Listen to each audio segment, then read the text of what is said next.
project of the LaRouche organization. Today's conference or discussion is in the interest of world public health, shut down COP26. That's about a conference that'll be happening in Glasgow, Scotland, starting on Halloween. But before we get to that, we want to cover a breaking news item of something that happened yesterday and which appeared in Great Britain's London Daily Mail. You are right, brother. Kamala Harris agrees with heckler at speech in the Bronx, who shouted that 8 families drowned in New York floods, so forth and so on. Now, importantly here, you'll notice it talks about Jose Vega and says Vega is a campaign staffer for independent Senate candidate Diane Sare.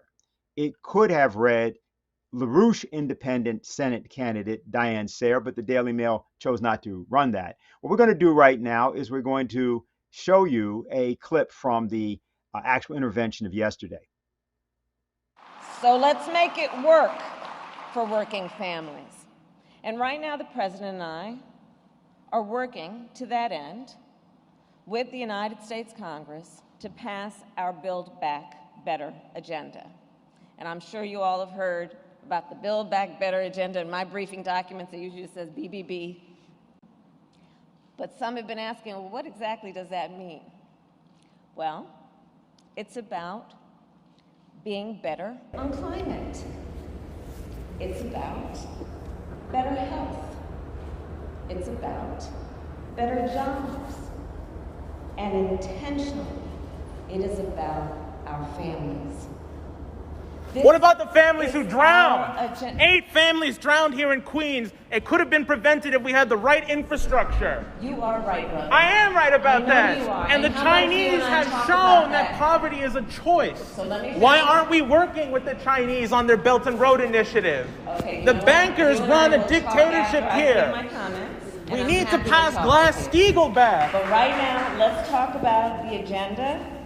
No, the agenda doesn't address the fact that people are going to die if there's another hurricane. There's been planned shrinkage and benign neglect. In our democracy, everybody gets their chance to talk, and everybody gets a chance to be heard. We don't need half energy. So this is our agenda. This is our agenda. Others in attendance yesterday included Mayor Doobie de Blasio of New York, as well as Alexandria Ocasio-Cortez, the fraudulent congresswoman from the Bronx, as she claims. But real Bronx residents think differently about the Green New Deal, which seems to them to be the same old deal of depopulation, disenfranchisement, and deindustrialization. Lyndon LaRouche had on many, many occasions addressed the problem of how to take on forces much larger than oneself and how to figure out ways in which even the electoral process could be approached where one could keep one's integrity, as he did in his 8 different campaigns for the presidency of the United States, but at the same time expect victory or carve a pathway to victory. We're going to reference some remarks that he made actually 25 years ago in Houston, Texas, to that effect. But we are degenerating. We don't have, our school system is junk. How do they get by with saying children are doing better in school? The schools become poorer. The tests, they test whatever they want to do. You know why you don't have a depression in the United States? Because they changed the meaning of the word. They now call depression prosperity or growth. The growth of poverty is a growth, isn't it not? Look, it's all fake. There's no truth to it. We also, on a global scale, look at disease. Look at the parts of the world that are blowing up. This is insane. We cannot go on this way. We cannot continue to go in the direction we've been drifting for the past 30 years. We've got to change. And we've got to get a government that will change this. But these baby boomers know they're politically correct. So we've got to stir something up. You've got to, in a sense, make a revolution. But the revolutions are, not glorious things. They're very simple things. If we can take away 5 and 10% of the vote away from a certain number of scoundrels who are in there and put people in who may not be geniuses, may not be moral giants, but who know who helped put them in there and know what they've been elected to do. You might get them to do something for at least a short period of time, and if it gets going, you might be able to keep it going. That's the best shot we've got. Now, why have we got the shot? Again, let's go back to military tactics, which we can apply to politics. Military strategy, Mr. Frank. Just go back to the case of Alexander the Great. How did Alexander the Great, with a small army, destroy the Persian Empire in a single battle with a few tens of thousands Greeks and Macedonian cavalry up against a horde of millions on the plains outside Arbela? How did he do that? He simply flanked the auxiliaries, routed the auxiliaries, created confusion throughout the entire horde by routing the flanks of the auxiliaries where they turned in on themselves. They're stumbling over each other's feet, routing in different directions. And the whole horde was dissipated. The whole force was... We are in a situation in which we have an enemy worldwide. The enemy is an international oligarchy, 3,000 or 4,000 people, maybe 5 personalities, who represent power, chiefly financial power. This is an inner core which runs the British Empire and which dominates much of the world today. They control the British Empire. The British Empire represents today as the British Commonwealth, which is really the British Empire, still run by the British Privy Council.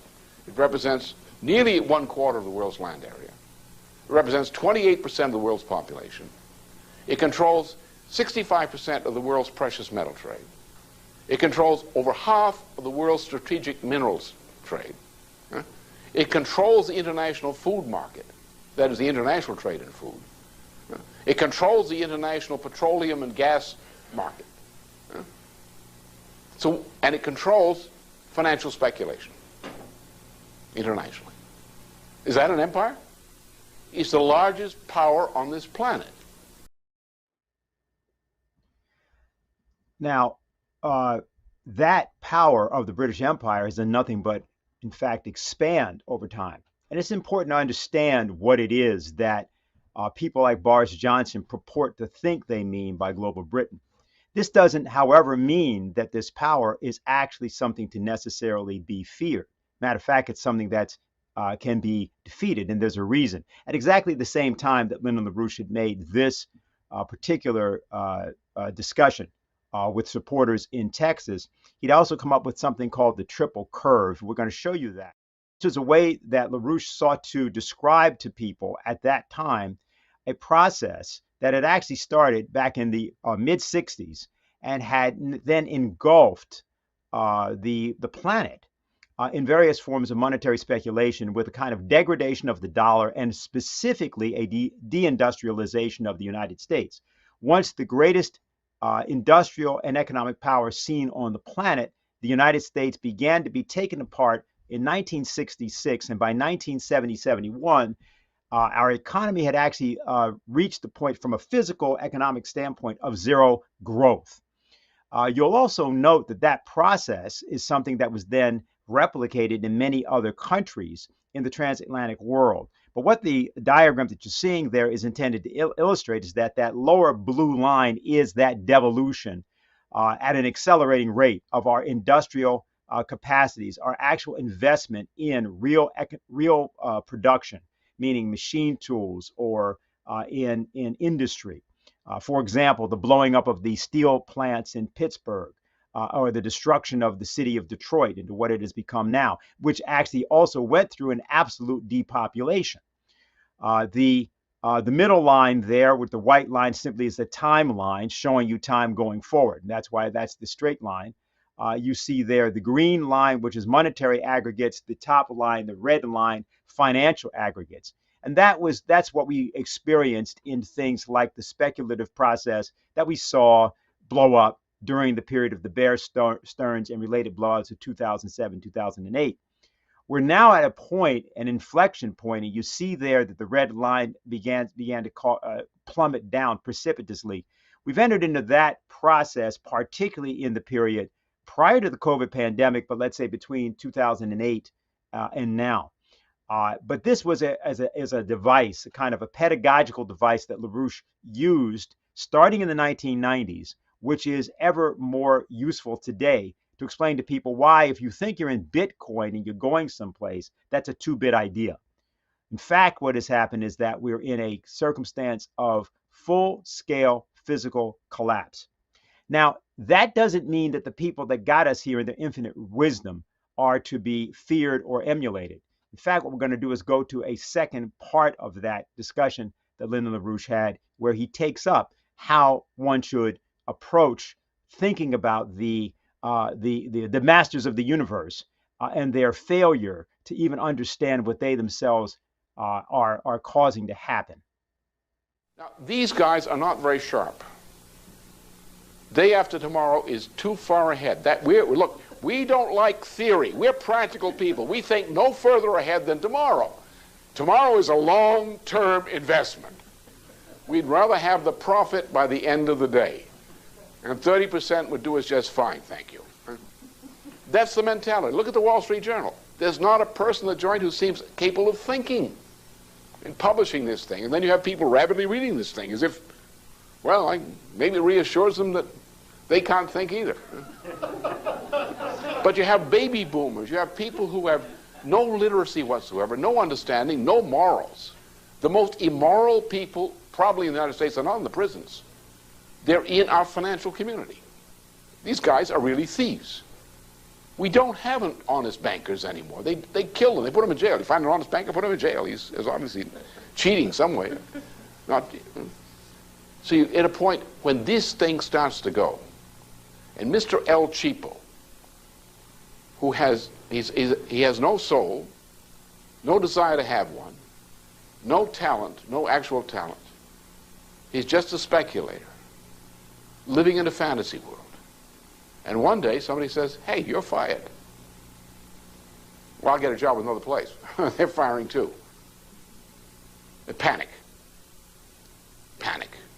So you get, just as you do in the routing of a military force of auxiliaries, you have a routed force screaming. Worse than we saw during the Depression, the early 30s. We have to do, in a sense, under peacetime conditions, what we did during World War II, except do it right this time. And we can turn this around. We can meet our moral responsibilities. We don't need to worry about all this paper. It's all gone anyway. We just have to come to our senses and realize it's gone. But that's not the end of the world. That could be the beginning of a better time. If we learn the lesson of the mistake we made and try to correct that mistake. Recognize it's all been horrible. We've been doing terrible, stupid things for 30 years. Things we never did before. And these changes were wrong. They were stupid.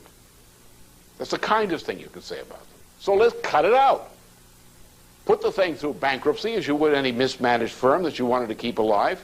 Get it back producing. Get the employees working. Get it producing the product. Get our agriculture going back into business. Start building infrastructure. Build water systems. Fix these aquifers.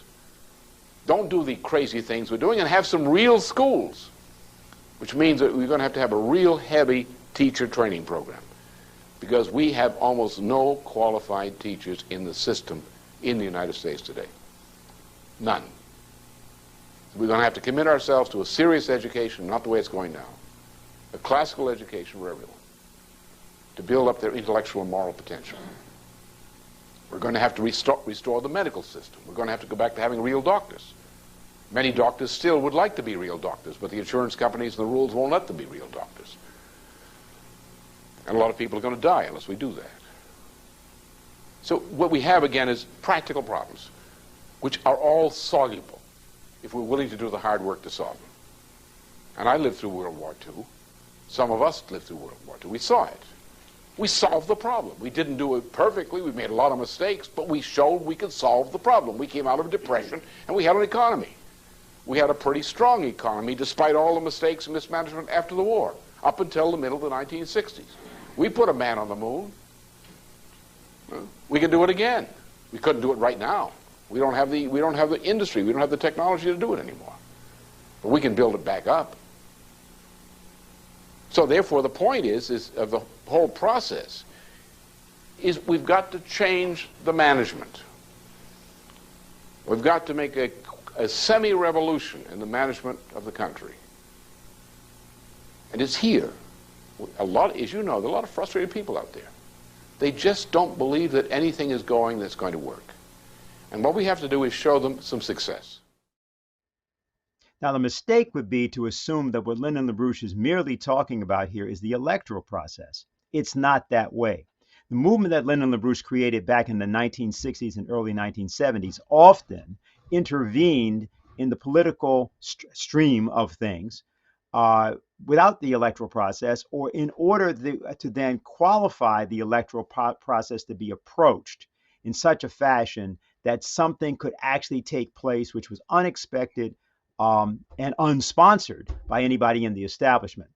And we're involved in something exactly like that right now. We have a poster we want to show you about what we referred to at the beginning. This was put out by the Schiller Institute and the CLINTEL, or Climate Intelligence Organization. It's a statement which is on the Schiller Institute website. It's called A Wake-Up Call. The danger for mankind is not the climate, but toleration of a devious policy that uses climate to destroy us.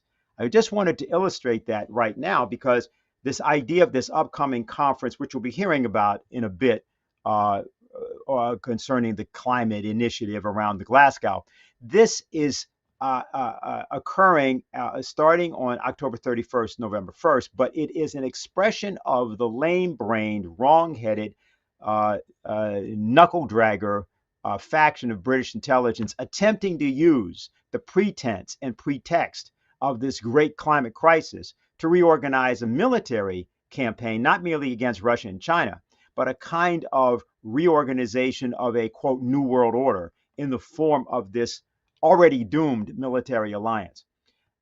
Recently, in fact, I think it was only yesterday, we had something specific that happened involving Russian President Vladimir Putin. And to talk about that and to discuss that in detail, there's a speech that was given by the president of Russia.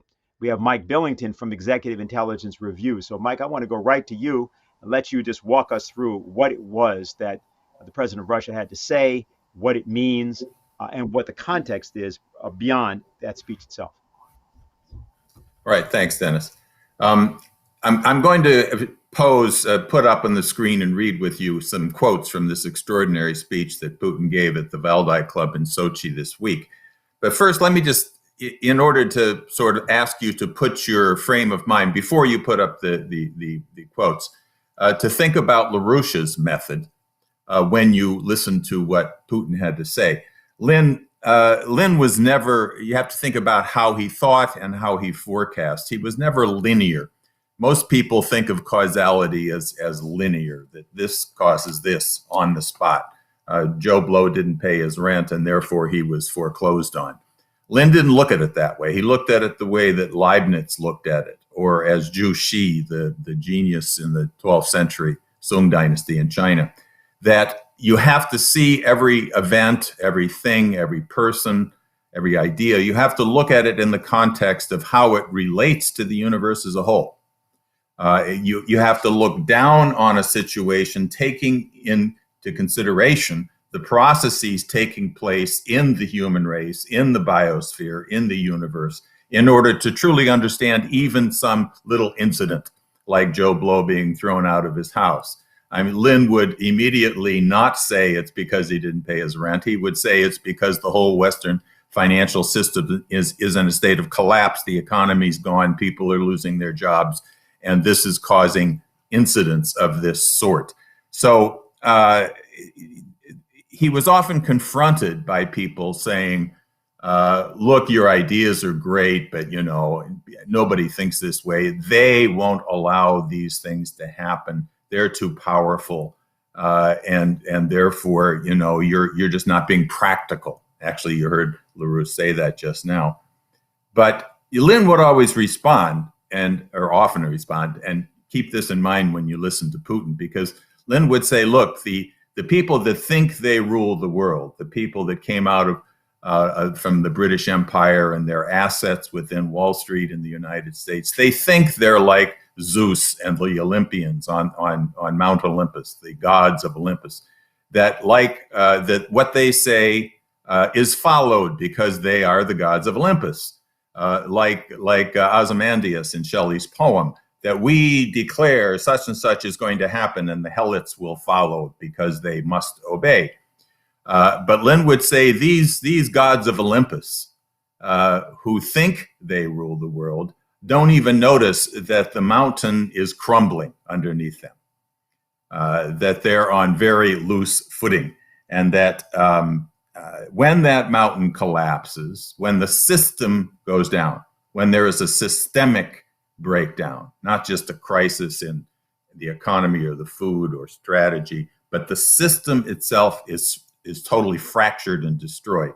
When the mountain collapses, that's the moment at which people with ideas, people who think creatively, who recognize that the human race is defined by its creative potential, that's when they can and must bring the world together to create an entirely new system, a system that addresses the needs and the aspirations of all people.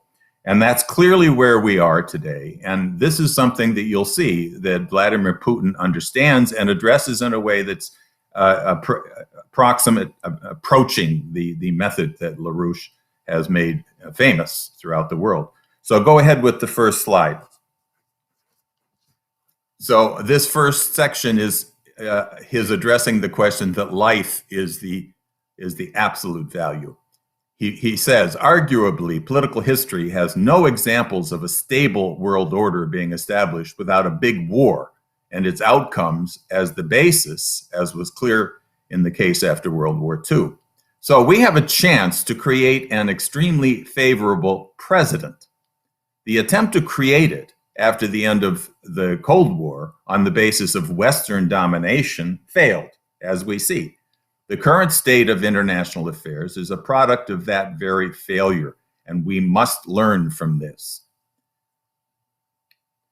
Only sovereign states can effectively respond to the challenges of the times and the demands of the situation. Accordingly, any effective international order should take into account the interests and capabilities of the state and proceed on that basis, and not try to prove that they should not exist, the globalization people. Furthermore, it is impossible to impose anything on anyone, be it the principles underlying the socio-political structure or values that someone, for their own reasons, has called universal. After all, it is clear that when a real crisis strikes, there is only one universal value left, and that is human life, which each state decides for itself how best to protect based on its abilities, its culture, and traditions. The trick is that, of course, there is a lot of diversity. Every nation around the world is different. Still, something unites all people. After all, we are all people, and we all want to live. Life is an absolute value. In my opinion, the same applies to family as a value, because what can be more important than procreation? Do we want to be or not to be? This is the second universal value that cannot be contested. The second selection I titled "The Olympians Are Falling," and this reflects back on what I said about Lynn. Those who felt like the winners after the end of the Cold War and thought that they had climbed Mount Olympus soon discovered that the ground was falling away underneath even there. And this time it was their turn, and nobody could stop this fleeting moment, no matter how fair it seemed. The transformation that we are seeing and are part of is a different caliber than the changes that repeatedly occurred in human history, at least those we know about. This is not simply a shift in the balance of forces or scientific and technological breakthroughs, though both are also taking place. Today, we are facing systemic changes in all directions. from the increasingly complicated geophysical condition of our planet to a more paradoxical interpretation of what a human is and what the reasons for his existence are. The third set, I said, is we must assure economic security and prevent war. Putin said, our most important task is to ensure humanity a safe existence and resilience. To increase our chance of survival in the fate of cataclysms, we absolutely need to rethink how we go about our lives, how we run our households, how cities develop or how they should develop. We need to reconsider economic development priorities of entire states. I repeat, safety is one of our main imperatives. In any case, it has become obvious now, and anyone who tries to deny this will have to explain later why they were wrong and why they were unprepared for the crisis and shocks whole nations are facing. And you can reflect back on what Jose had to say to the vice president. We have people dying because you failed to build the infrastructure. You can look at the failure to meet the pandemic because we had taken down our health system. So go ahead with the next slide. The socioeconomic problems facing humankind have worsened to the point where in the past they would trigger worldwide shocks such as world wars or bloody social cataclysms. Everyone is saying that the current model of capitalism, which underlies the social structure in the overwhelming majority of countries, has run its course and no longer offers a solution to a host of increasingly tangled differences. There is every reason to believe that the food crisis will become worse in the near future and may reach extreme forms. There are also shortages of water and electricity, not to mention poverty, high unemployment rates, or lack of adequate health care. This I called the common good, or he called the common good. The fact that society and young people in many countries have overreacted in a harsh and even aggressive manner to measures to combat the coronavirus showed that the pandemic was just a pretext. The causes for social irritation and frustration run much deeper. Egotistic interests prevail over the notion of the common good. And then he addressed directly what's taking place in the United States and Europe under the guise of woke and cancel culture. He called a phantasmagoria, which means a series of phantom visions sweeping through. He writes, he spoke, the battle for equal rights and against discrimination are being turned into aggressive dogmatism, bordering on the absurd, when the great authors of the past, such as Shakespeare, are no longer taught in schools and universities because they and their ideas come to be viewed as backward. The classics are considered backward for their failure to understand the importance of the questions of race or gender. Countering manifestations of racism is a necessary and noble thing. But in the new cancel culture, it is being turned into reverse discrimination. That is, racism in reverse. The obsessive emphasis on the theme of race further divides people. I specifically asked our colleagues to give me the quote from Martin Luther King, who said, as I'm sure you recall, the following: I have a dream that my 4 little children will one day live in a nation where they will not be judged by the color of their skin, but by the content of their character.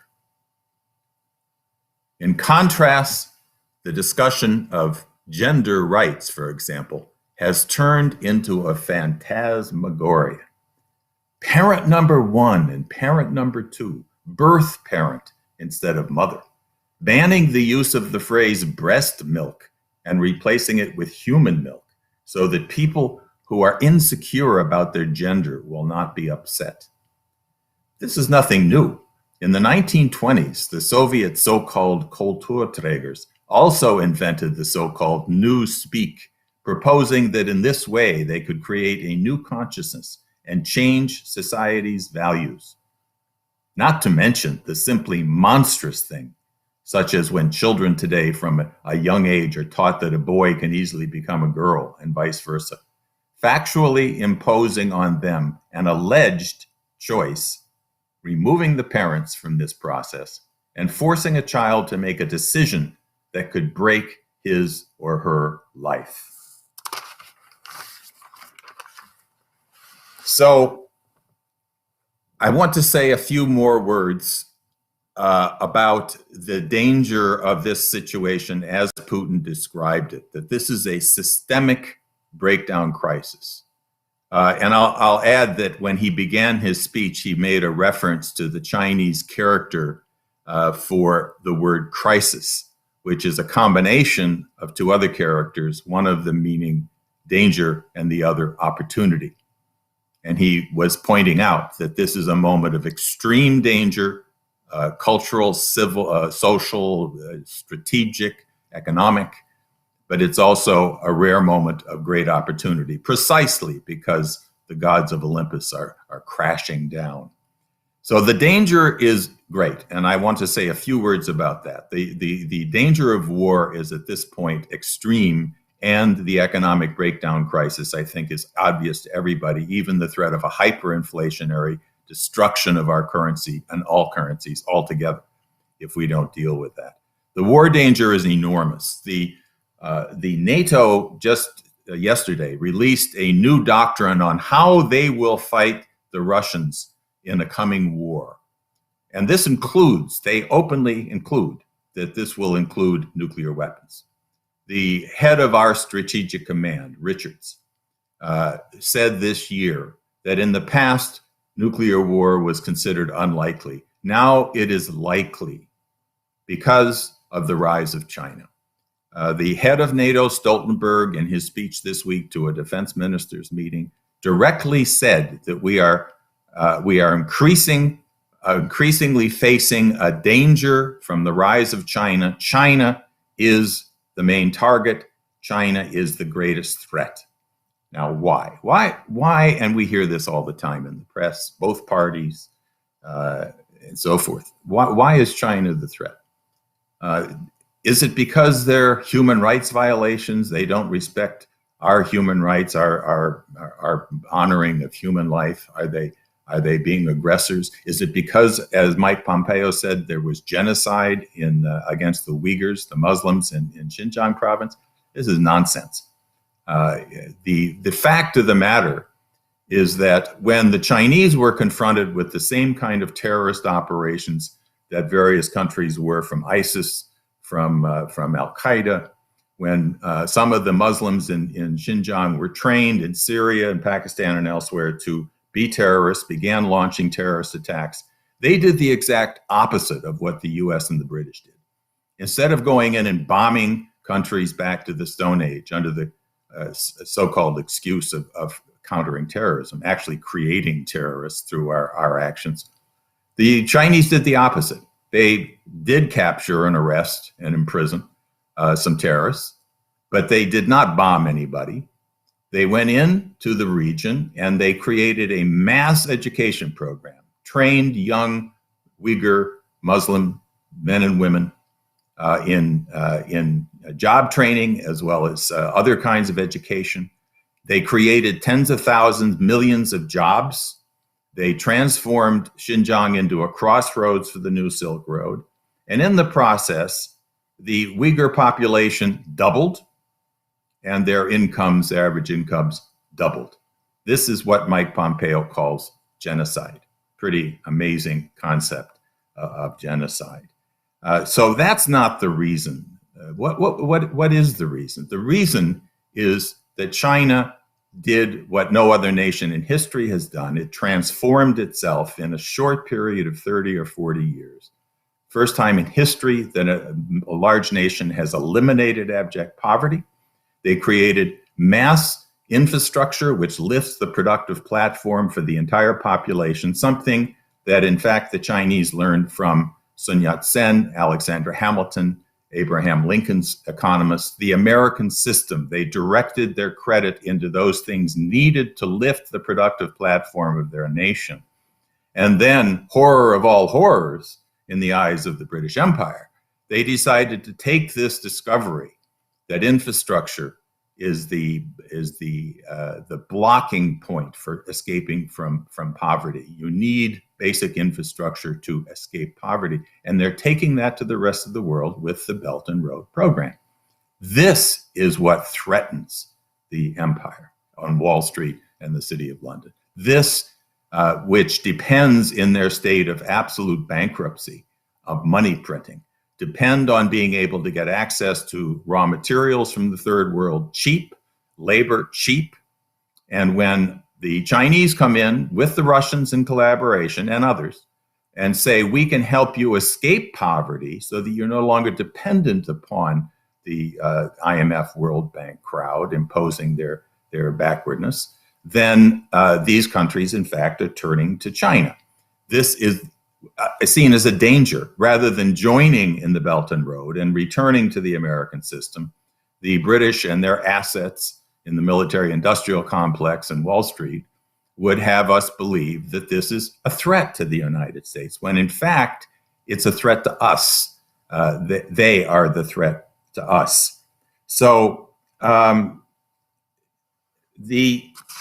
one more point I would make is that the excuse for a war with Russia is the Ukraine situation, a situation that was actually created by the Obama and Biden administration when they ran a coup against the elected government in Ukraine and put in a explicitly neo-Nazi organization to run their antagonism and attacks on Russia.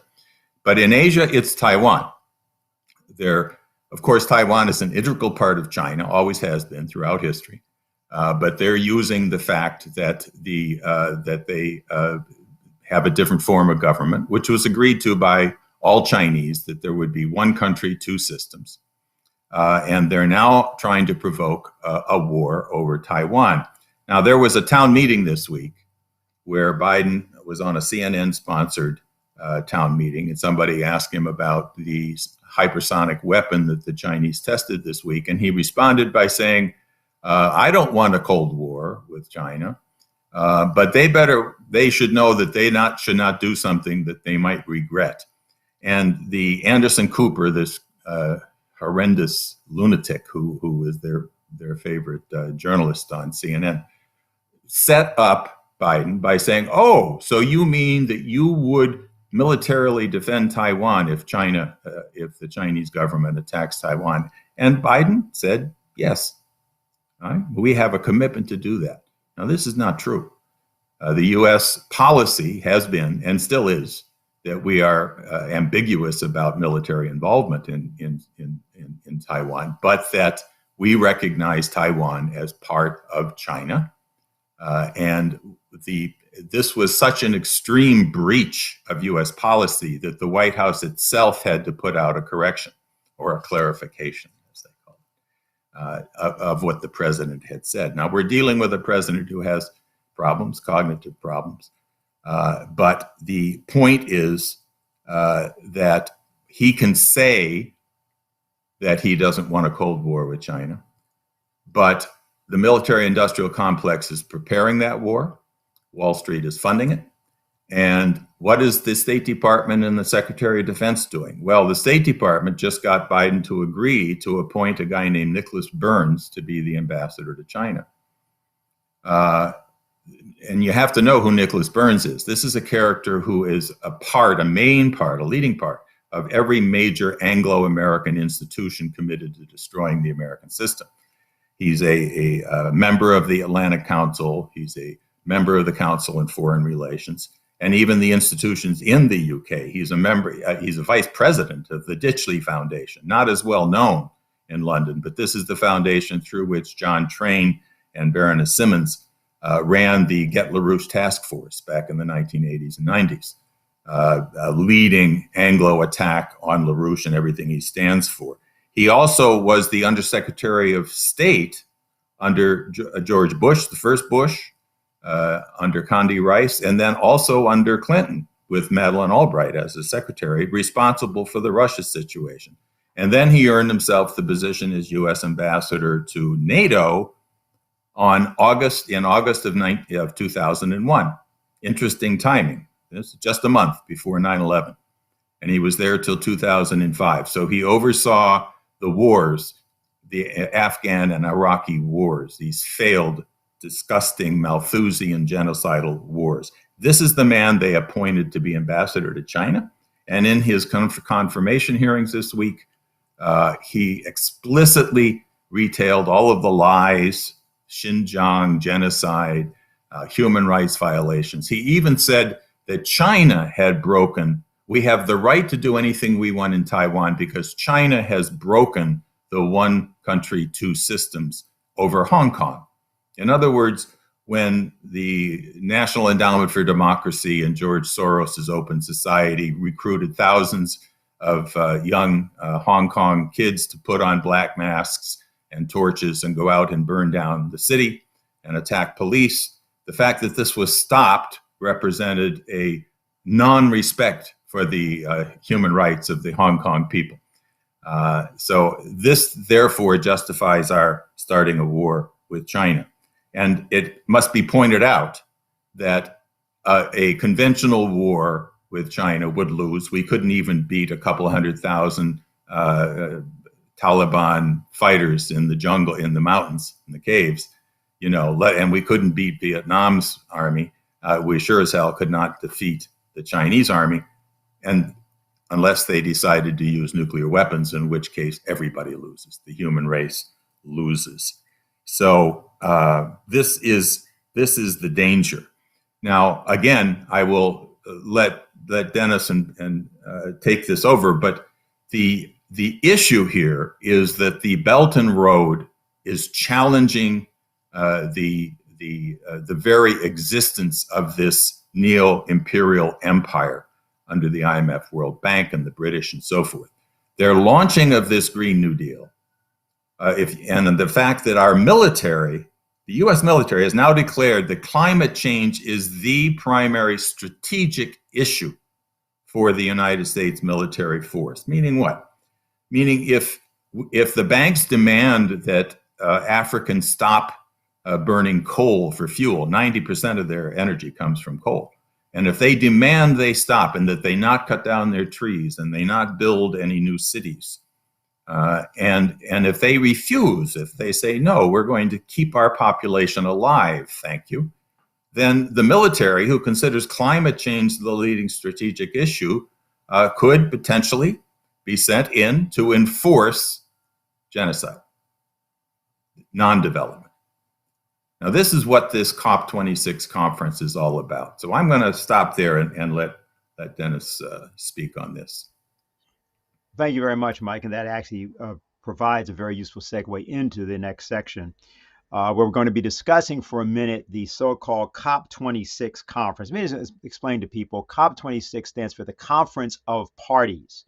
This is the United Nations Climate Change Conference, and there have been 25 of them that have happened before, and that's why it's called COP, or Conference of Parties 26. This one is going to go on in Glasgow, but it's been sort of nicknamed because it begins on Halloween on October 31st, Ghouls Gone Wild.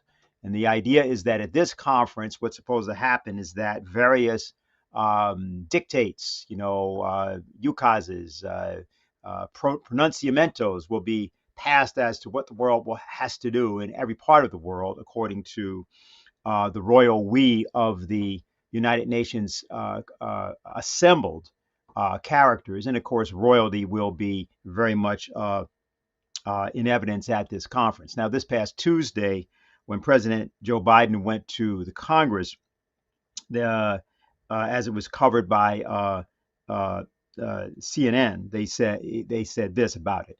Going around the room and staring them each in the eye, the president warned, and this is members of the Congress, 9 members of the liberal faction of the Congress, warned of dire consequences if he arrives in Scotland next week for a United Nations Climate Summit without a deal that meets his pledge to dramatically reduce American greenhouse gas emissions. The prestige of the United States is on the line. I need this to go represent the United States overseas. I need people to see that the Democratic Party is working, that the country is working, and that we can govern. Well, the problem, of course, is that a lot of Americans don't really understand what it is that causes the president to believe that $500 billion has to be invested in something that, in fact, they have severe and real questions about. Yes, there's a media campaign to say that nobody has questions about climate change. Yes, there's a campaign to claim that there's these 97% of the scientists in the world all agree that. And those figures, of course, are actually fraudulent figures. That's something we can discuss perhaps in the discussion period. But more importantly, what we want to do is to give people a sense of how this really works. Consider, for example, that one of the major people involved in the issues of climate is Michael Bloomberg, formerly the mayor of New York, the banker mayor of New York, who was the final sort of successor to the process of the destruction of New York City that began in 1975 with the Municipal Assistance Corporation, Big Mac as it was called, something founded by Felix Rohatyn, the late Felix Rohatyn, supposedly to bail out the city of New York. A city that in 1966 had approximately 1 million industrial workers. They worked largely not in the kind of large-scale factories that people associate with Detroit, but with a lot of the smaller machine tool and related forms of industry, parts industry, parts manufacture, and so on. And actually, New York City and its immediate surrounding environs was the greatest concentration of industrial labor in the United States, industrial and manufacturing labor. What happened was that by 1966, various members of the New York representatives of the British oligarchy, some of them largely focused in Wall Street, decided that the city should be depopulated. And the then housing secretary of New York, Roger Starr, put out an article that appeared in the New York Times, basically calling for what he at that time termed planned shrinkage. But that was only one expression of a process that the rest of America would get to know at 1970, at Earth Day, in which the notion of limits to growth and depopulation would be pushed as being an essential way to save the planet.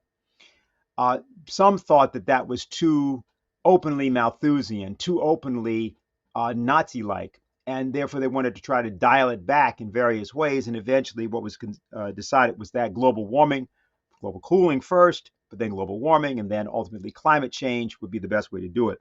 And Mike Bloomberg has become one of the major proponents of this. Just to list a few of the things that he is involved in.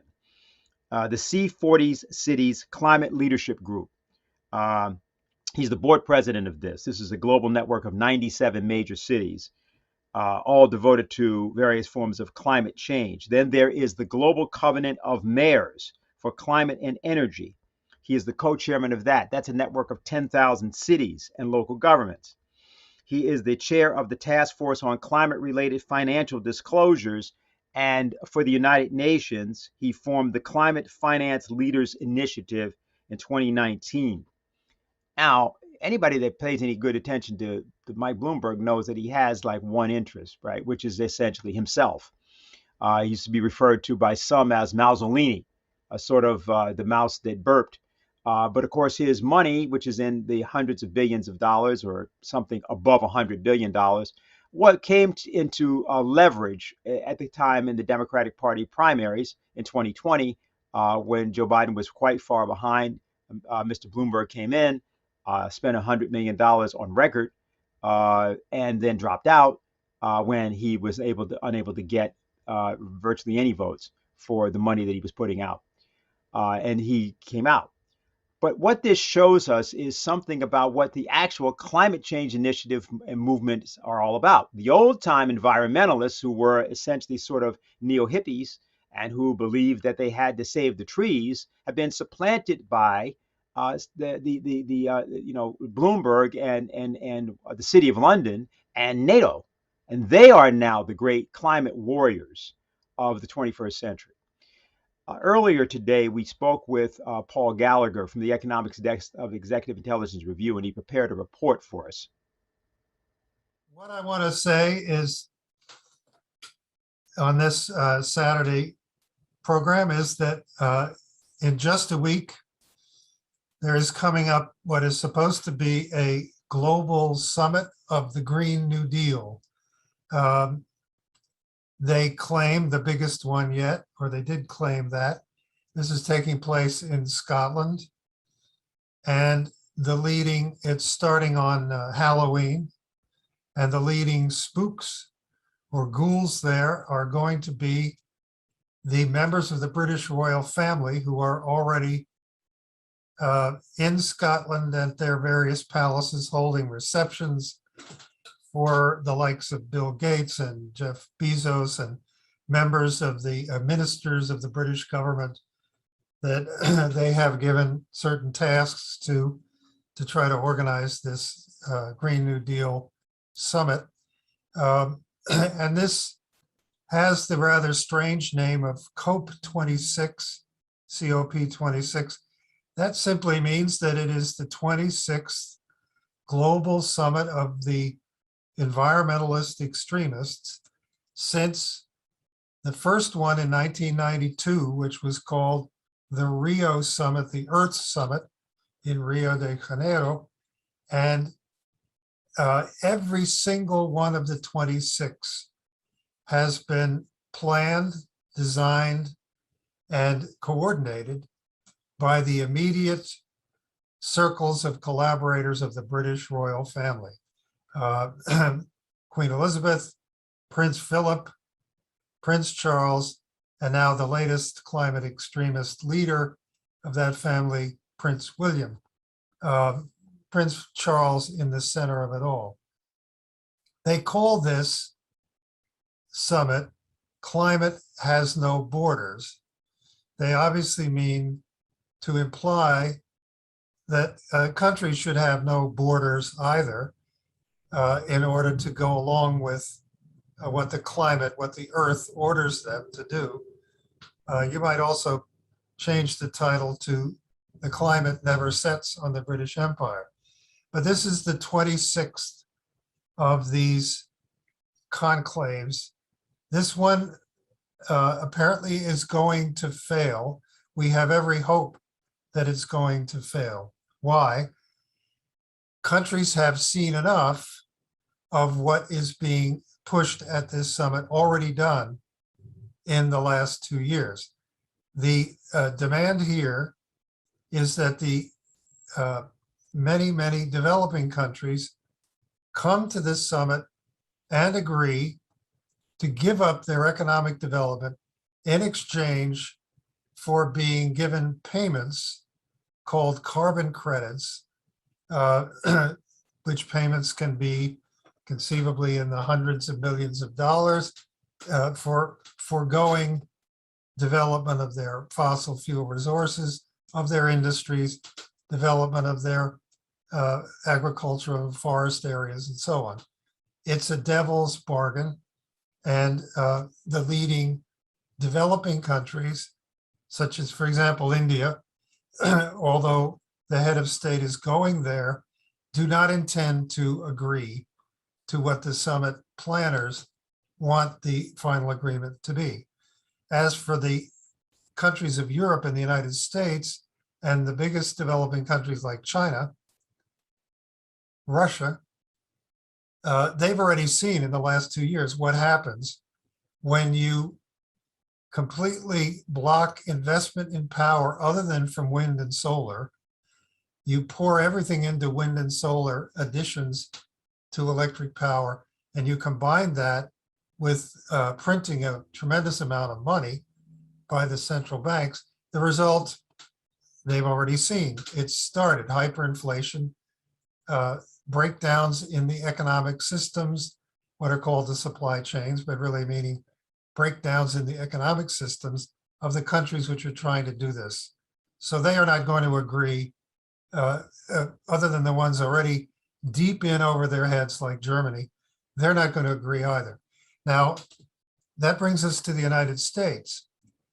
where President Biden has put great pressure in the last week on members of the Congress in personal meetings that they must, in order to recoup US leadership after the withdrawal from Afghanistan, they must support the legislation which was drafted to conform to the demands of this Glasgow summit.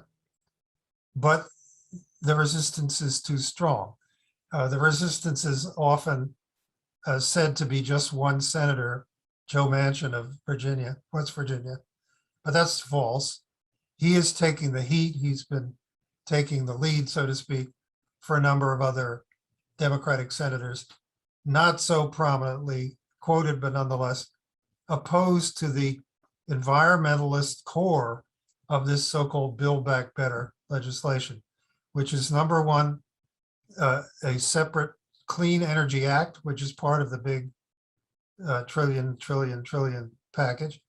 And on the other hand, what's called the Clean Energy Performance Program, or the Clean Energy Payments Program, it's sometimes misidentified as. Those things look, this Clean Energy Performance Program, for example, this would have required that utilities that produce electricity or sell electricity would have to demonstrate that they increase the share of wind and solar interruptibles in their power fleet every year by at least 4%. For the great majority of them, that would have made it difficult to impossible to add anything onto their power supplies except wind and solar. And that would have been simply a continuation of the deadly effect of chaos on the US economy, which the last 2 years of this practice has done. It would have made it required by law. That's now apparently been dropped simply because it could not be passed, putting Biden in the position of going to this witches summit in Glasgow with nothing to show. So what was issued Thursday was a report of the big regulators of the financial sector and the insurance sector called the Financial Stability Oversight Council. This was created by the Dodd-Frank Act of 2009, and this is headed by the Treasury. This council is headed by in this case, Janet Yellen of the Treasury. And what this represents, this report that came out Thursday, is to start doing by strict regulation, essentially by a kind of fascist forced partnership of the enforcement mechanisms of the national government with the biggest corporations, especially the banks and financial corporations, to put them together into a series of rules for all corporations, which would force them to abandon fossil fuels and carbon-heavy industries and carbon-intense farming, that is mechanized, fertilized farming, livestock, ranching and livestock raising, would have forced them to abandon these things. The Financial Stability Oversight Council is no advisory group. It is a council of the 10 major regulators of financial and insurance companies in the United States, and half a dozen smaller regulators as well, a total of 15 regulators combined into a council. They do not meet to advise. They meet under the direction of the Treasury in order to pass regulations and issue rules which companies have to follow. So that's what came out on Thursday. It is in the 12 years of existence of the Financial Stability Oversight Council. This is the first report that it has ever issued. The first such directive from the Treasury to all these other regulators to start cracking down on companies that are investing in or using, or in the case of banks, exposed to what they call financial risks. That is fossil fuels, carbon intense industries, mechanized agriculture, livestock raising, ranching. The first executive order expected to result from this immediately is from the Securities and Exchange Commission. That would demand that every company that gives a quarterly report has to state in its quarterly report, this company has the following exposure to environmental risk.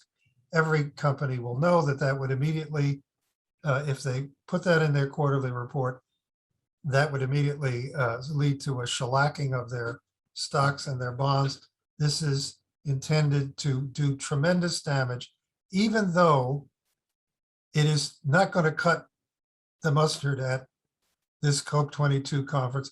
It's going to add a US failure to impose the Green New Deal up to now to the failure of this global summit, Green New Deal summit as a whole. Despite that, there's a potential here for doing tremendous damage to the further damage to the industrial economy of the United States, with industrial production again falling here in the United States, fell by almost 1.5% from August to September.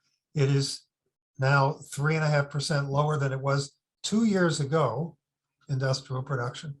And on top of that, the tremendous volumes of money being printed by the Federal Reserve, debt being issued by the Treasury itself.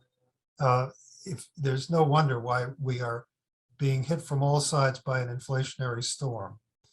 So essentially what you see here is an attempt to save face at this failing Glasgow Halloween summit, this Green New Deal summit, for the United States to save face by adopting practices which essentially come out of the playbook of Hjalmar Schacht, the central banker and economics minister of Hitler's Nazi government from 1933 to 1938, the man after whom Lyndon LaRouche named the concept, which he began explaining 50 years ago, of Schachtian fascism. Fascism based on the power of the central bank, which Schacht headed at that time, and the power of the central bank and the Treasury combined to direct all spending and all investment exactly where those powers wanted it to go. And in this case, to direct it into what they call the shift of the trillions into green finance, the shift of the trillions into a Green New Deal bubble. That would be a continuation or a resumption of Schachtian fascism. And LaRouche gave a very sharp warning about this now 50 years ago, when the move by Richard Nixon in August of 1971, taking the dollar off its gold reserve. At that point, it brought the end of the Bretton Woods system, which Franklin Roosevelt had established at the end of the war. The Bretton Woods monetary system disappeared at that point and was replaced by the hyper speculation, the floating exchange rate system we've had ever since. LaRouche immediately then, back then in August of 71, 50 years ago, said, this is going to lead to Schachtian fascism, and it could lead to pandemics. It could lead to war. So what we are seeing now is the potential of unleashing this speculation on the world, which was already there in the end of the Bretton Woods system 50 years ago. So what we have to do is rally the world, really, in the way that the wake-up call of the Schiller Institute and the scientist group Climate Intelligence that is out now, to wake up the world to this and to move towards a resumption of Bretton Woods system with development for the developing countries. That's the proper answer to this summit. The first step, make sure it fails. They've got 13 days from Halloween to the 12th of November. Make sure that entire thing is a failure, and then move to a multi-power arrangement to bring into being a new Bretton Woods, which can actually resume the real economic development of developing countries. And that, of course, needs to focus immediately on Afghanistan, which is an absolute economic emergency case right now, and on Haiti, which we have seen is actually an even worse condition, and for which we have and have made public development plans. So that's what I'd say. Well, thank Paul Gallagher for that report. And just say to people that I think people have been with the LaRouche organization for some time, and if you're just on for the first time, we welcome you to this today's Manhattan Project meeting. You know that we've been circulating a pamphlet now for several weeks called The Coming U.S. Economic Miracle on the New Silk Road. It's a pamphlet with 14 different sections, and it outlines and defines the alternative that this organization has been offering, but the way in which that alternative is directly interfaced with, in fact, based upon the idea of working with the nations of Russia, China, India, and many others on a kind of international global platform, a new, if you will, starting with the World Health circumstance that we've seen around the pandemic. But to take this as the occasion to bring reason into world affairs and to eradicate the earlier age of geopolitics, and to do this in a way which allows physical economy to come to the fore. Now, there are others that have a somewhat different idea about what they want to do, and we're going to go back to have a bit of a discussion with Mike Billington about some of this. And just before we do that, just want to reference, people sometimes ask about the reasons that we keep talking about the British origins of various things. And of course, Lena LaRouche discussed at the top of the hour why the British Commonwealth is actually an empire and why it's actually the largest power in the world, inclusive of the United States or China or Russia. There was a book released back 50 years ago, referring again, just for a moment, to what Paul Gallagher just stated, which was written by a guy named Max Nicholson. And it's called The Environmental Revolution, A Guide for the New Masters of the Earth. And yes, that's a bit of a pretentious title, but there's something I'd like to quote from it. We don't have that quote for you for your screen, so I'll just be reading it. But I want you to have a sense of what, how he was one of the people, just to say, he's British. He was involved in the creation of the what's called the Countryside Conference in England, which was a precursor to the American Earth Day of 1970, and that's where the entire environmentalist movement basically began. And so in his book, he has this quote: "If the ultimate goal is to be full harmony between man and nature, all those influences and vested interests which lead mankind into postures and situations inconsistent with that goal must in turn be converted or otherwise brought into line, or in extreme cases neutralized. This process cannot be left to chance, being above all concerned with the ends.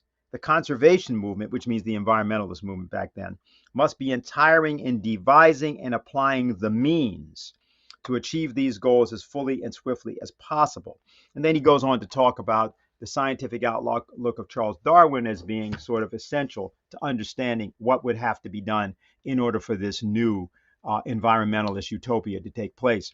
So what we're going to do is, let me just ask, for example, first of all, for Mike Billington to say if there's any reaction he has to what he's heard from Paul, up to now, or any further remarks he'd like to make. And then what we're going to do is go into questions. I just thought that it would be worth repeating, which I'm sure you've done here in the previous weeks, but that the head of the World Economic Forum, this guy Klaus Schwab, who has worked hand in hand with Prince Charles and the British Empire all along, using this billionaires club that meets in Davos every year, who are at the very, very core of this climate change hoax, the idea that carbon causes climate change.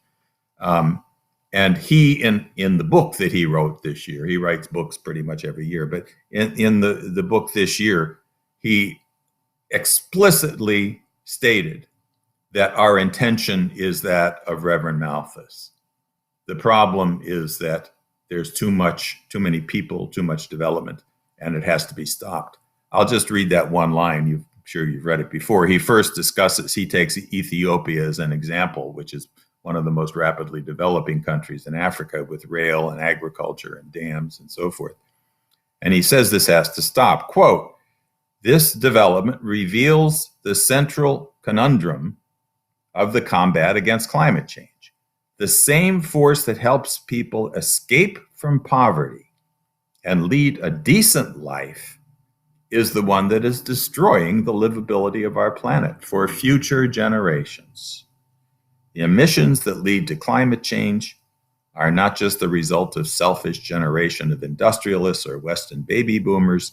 They are the consequence of the desire to create a better future for oneself."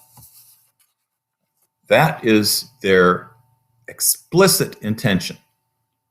People always have difficulty understanding why the lords of Wall Street and City of London and so forth would purposely want to destroy the economy or purposely want to have wars. It just seems so unhuman that we can't ascribe that. So they say, oh, that's just a conspiracy theory. But listen to these words. And we have documented in, for instance, Dennis mentioned the Limits to Growth book. Lynn responded to that by writing a book called "There Are No Limits to Growth." And one of the themes of our conference on November 13th and 14th will be "There are no limits to growth in the universe." But it is this oligarchy who are now in a desperate position of their own because of the printing, as Paul laid out, the printing of tens of trillions of dollars that have not gone into the real economy, but have just been to bail out banks and for speculation, which has created a circumstance in which they are facing a collapse. And therefore, they are coming out much more publicly with their intention, which is war, and which is Malthusian genocide against the developing sector, as Klaus Schwab states quite openly. So this is something which very few people are willing to go after this at its core. Lyndon LaRouche earned the enmity and the hatred of this oligarchy, of these lords of Olympus, precisely because he did have the courage to tell the truth about the underlying cause and the truth of what can and must be done if we're going to restore sanity and restore development, peace through development in the world.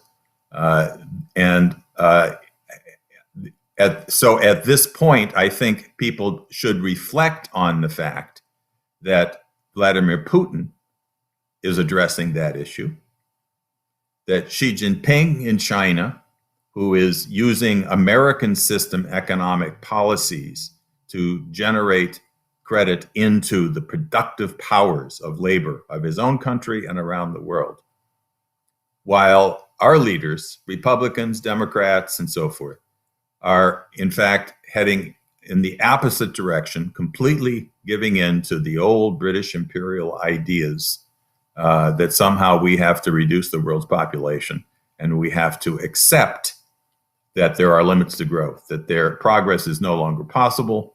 And in fact, we need to go back to a level of energy production that relies entirely, they want zero fossil fuels. Keep that in mind.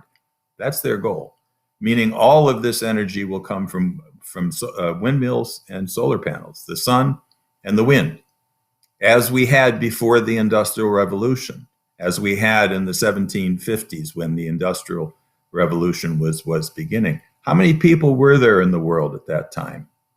About 800 million, less than a billion. We now have close to 8 billion. What's going to happen to the other 8 billion, 7 or 8 billion people? Their policy is depopulation. This was what Prince Phillip meant when he said the greatest problem facing mankind is overpopulation, and he wanted to be reincarnated as a deadly virus in order to help solve the problem of overpopulation. So these are all issues that are no longer behind the scenes. Nobody can say this is a conspiracy theory. It is a conspiracy that's exposed and public and self-declared, and that the issue is whether or not we as people are going to mobilize our own ability to do this. I'll add one more thing that we discussed here a few weeks ago. Biden says we don't want a war, we don't want a Cold War, and yet the military-industrial complex and Wall Street are preparing for one. Remember that the same thing happened with Trump. Trump came in saying we were going to end the regime change wars, we're going to reindustrialize, we're going to be friends with Russia. That's a good thing, he said, not a bad thing. And he said we have to solve our trade deficit with China, but he then went to China and said China's a great nation, Xi Jinping is a great leader. Why didn't it happen? Well, our Constitution gives the president a very high degree of power, but he's not a king. And what's happened because we've given up on the American system of economics, what LaRouche fought for all his life, the Hamiltonian approach as advanced by Franklin Roosevelt and as greatly advanced by Lyndon LaRouche. By failing to implement that policy, the power of the United States does not rest in the president or the Congress. It rests in Wall Street and the military-industrial complex, who are far more powerful than the president, be it Trump, be it Biden.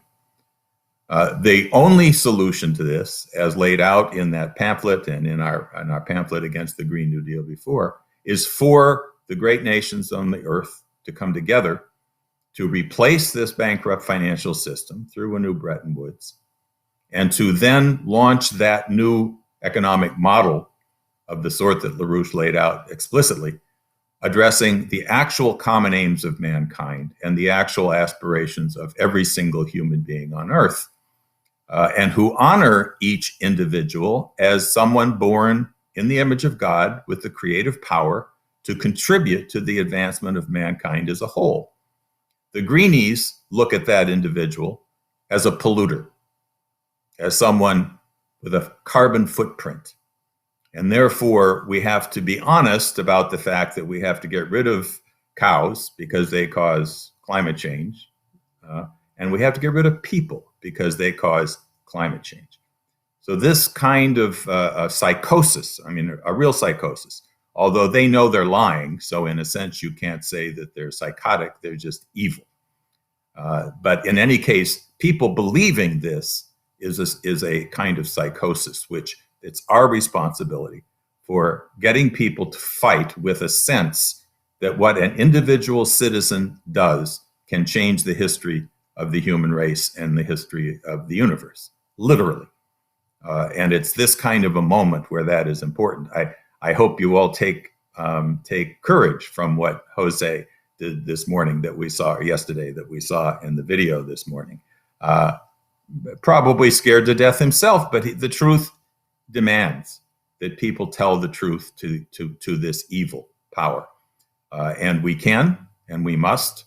I want to make sure everybody knows that we're having this international conference on November 13th and 14th, and that you not only register to come yourself on the Schiller Institute site, but that you mobilize everybody you possibly can in this country and around the world to join in that conference as the basis on which we can demonstrate the process of mobilizing the entire human race behind the good, and also that we can make that successful at this moment of a breakdown crisis, the crisis which is both danger and opportunity, as the Chinese say.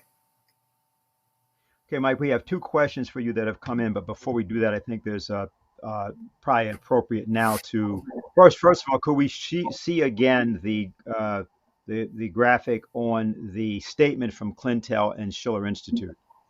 I think we want to put that back up on the screen because this is presently at the site of the Schiller Institute, a wake-up call. The danger for mankind is not the climate, but toleration of a devious policy that uses climate to destroy us. This statement is up now. We want to have people circulate the statement and then sign it themselves. Just wanted to point that out and make sure that people take that action pursuant to what's going to be happening around that conference on November 12th and 13th. That's going to be in 3 weeks. Also, and next week, that person in that picture is Klaus Schwab, whose quote I just read you. And next week on this platform, we expect to be discussing with some people, it'll be kind of a pre-Halloween exorcism for the ghouls of the COP26. So we invite everybody to be on for us. But before we do that, there's another question from a questioner who I think is on. So why don't we bring that questioner up to talk right now? And that it would be Jose Vega. Hello, can I be heard okay? Yeah, you're good. Yes. Okay. So earlier today there was a youth discussion going on, and excuse my hair, I know it's the headphones. Earlier today there was a discussion going on with Helga Zeppler-Rouge with a whole bunch of young people, and I didn't get to ask my question, although I did have someone else ask it for me. But I would just pose this to everyone here, which is with everything going on in the world right now, yes, there are a lot of problems and there is oppression from the oligarchs and the people who try to keep us down. But in Beethoven's Opus 80, the Choral Fantasy, I think the last lines, when Liebe und Kraft, when love and strength, or love and power are united, only then is man worthy of God's favor. So what does that principle look like in leadership? But how does that principle look like in everyday life for people, for our organization? How do we better emphasize what love and strength united look like?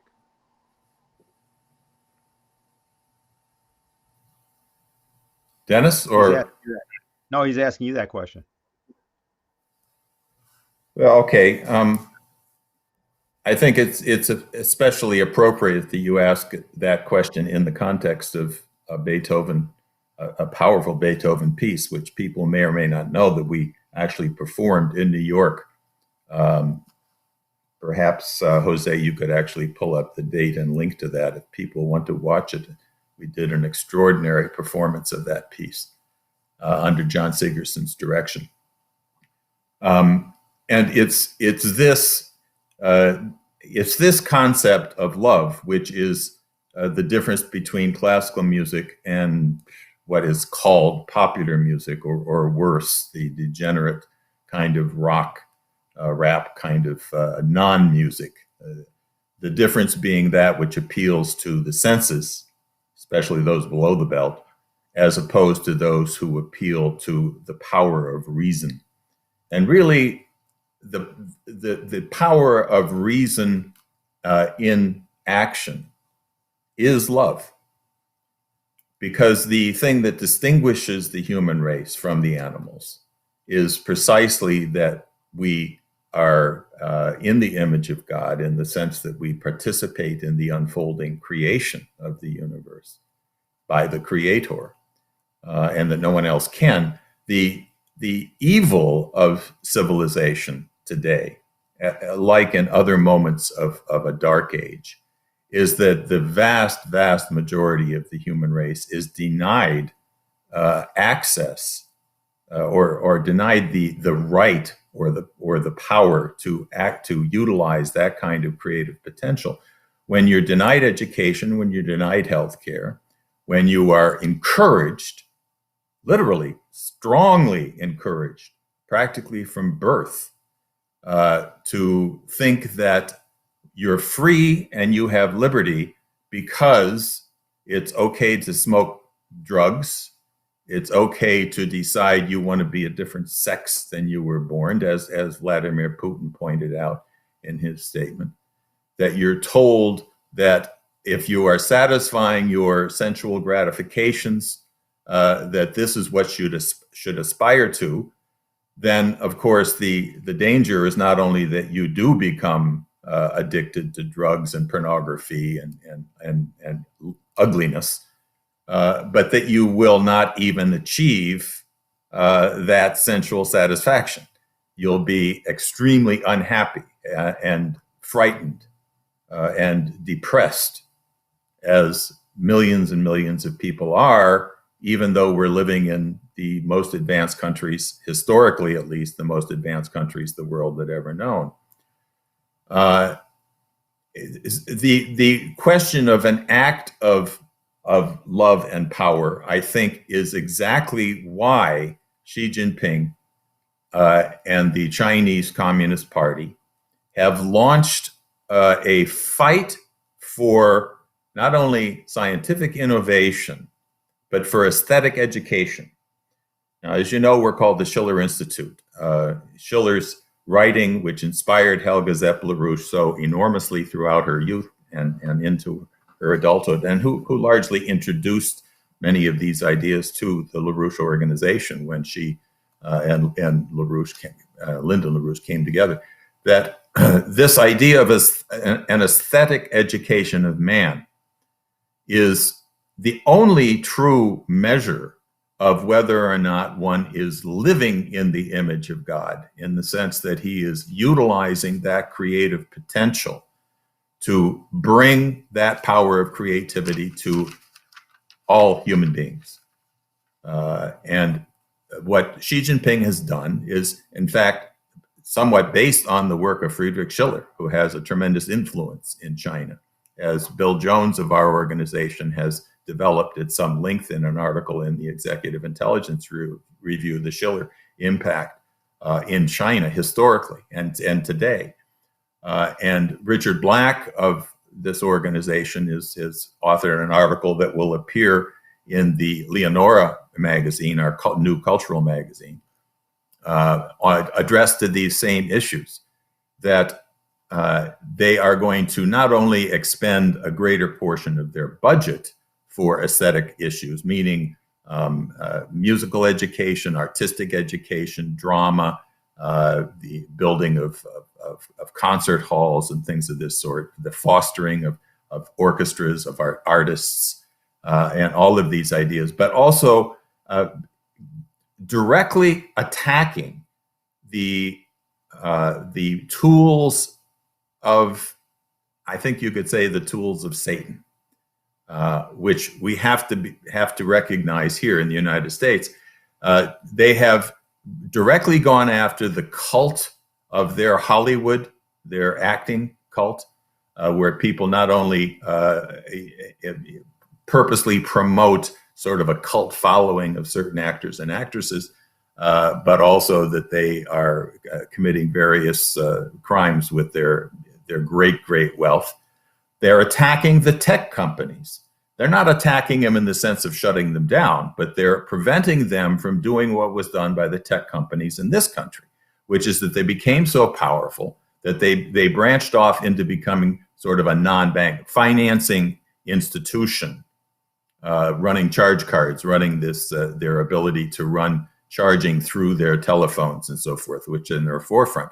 But when they gain that kind of power and that kind of super wealth, you end up, as we have here in the United States, not only with our media and our tech companies running drugs and pornography openly, encouraging it, but as we now know, also running censorship against anything which they consider to counter, for instance, climate change. They've recently said, Facebook said they will not allow ads that challenge the consensus that carbon is causing climate change and must be stopped or we're all going to die and the world's going to blow up. They won't allow that on social media. Well, the Chinese are not going to let that happen.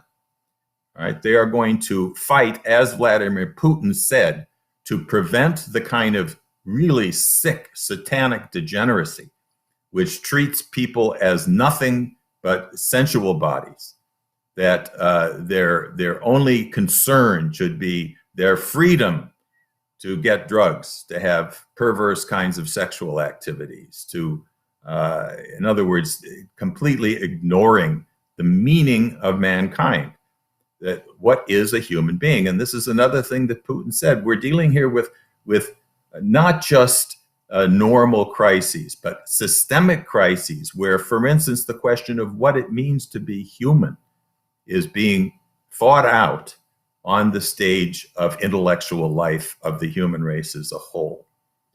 So there's many, many more things. I think I'll stop at that. But I mean, this is a moment where the LaRouche movement and the work of Lyndon LaRouche in constantly from the beginning of this organization over 50 years ago, making clear that if we don't fight for a cultural revolution to revive classical culture, that any effort we make in politics or economics or science will fail.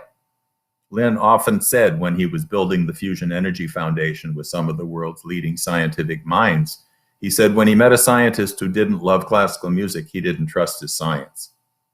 And this is ultimately true for society as a whole. And it's our job, as many of you know, Paul Gallagher, who was just on, he and I were in prison together, and we formed a prisoners' chorus, and we sang the wonderful prisoners' chorus from Beethoven's Fidelio.